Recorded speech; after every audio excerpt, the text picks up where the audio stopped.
2 ദിവസങ്ങൾക്ക് മുമ്പാണ് ഒരു പ്രവാസിയായിട്ടുള്ള ഭർത്താവുണ്ടായി നാട്ടിൽ വന്നതിന് ശേഷം ഒരു പരാതി കൊടുത്തിട്ടുണ്ടായിരുന്നു. തൻ്റെ ഭാര്യയും അതോടെ തന്നെ മോനെയും കാണുന്നില്ലെന്നുള്ള രീതിയിലൊക്കെ.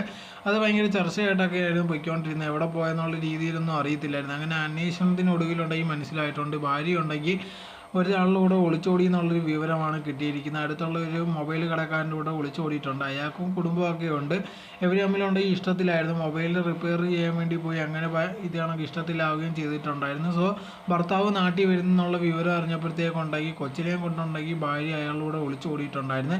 എന്തായിരുന്നാലും കൊച്ചിനെ തിരികെ വേണമെന്നുള്ള രീതിയിലായിരുന്നു പരാതി കൊടുത്തിട്ടുണ്ടായിരുന്നു. ഭാര്യ എന്തായാലും വേണ്ട, അങ്ങനെ ഉള്ളവരുണ്ടെങ്കിൽ തിരിച്ചു വന്നാലും കയറ്റരുത്, അതാണ് മെയിനായിട്ടുള്ള കാര്യം. എന്തായിരുന്നാലും ഈ റിലേഷൻഷിപ്പ് നോക്കിക്കഴിഞ്ഞാൽ നിൽക്കുമെന്ന് ചോദിച്ചാൽ ഒരിക്കലും ഇല്ല. ഈ കൊണ്ടുപോയ ആൾക്കുണ്ടെങ്കിൽ ഭാര്യയും മക്കളും ഒക്കെ ഉണ്ട്. തീർച്ചയായിട്ടും ഉണ്ടെങ്കിൽ കുറച്ച് നാൾ കൊണ്ടുപോയതാണ്. അത് കഴിഞ്ഞിട്ടുണ്ടെങ്കിൽ തിരിച്ചു വരാനുള്ള സാധ്യതയാണ് വളരെയധികം കൂടുതൽ. എന്തായിരുന്നാലും ശരി, ആ കൊച്ചിനും ഉണ്ടെങ്കിൽ അച്ഛൻ്റെ കൂടെ തന്നെ നിർത്തുന്നതാണ് ബെറ്റർ ആയിട്ടുള്ളൊരു കാര്യം. എന്തായിരുന്നാലും ശരി, അതിനുവേണ്ടി കേസും കോടതി എന്ന് പറഞ്ഞ് പോകേണ്ടി വരും. എന്തായിരുന്നാലും ആ ഭാര്യ എവിടെയാണെന്നുള്ളതോ എന്തോന്നുള്ളതോ ഒന്നും ഇതുവരെ അറിയാൻ സാധിച്ചിട്ടില്ല. എന്തായിരുന്നാലും അതിൻ്റെ അന്വേഷണവും കാര്യങ്ങളുമായിട്ടാണ് നടക്കുന്നത്.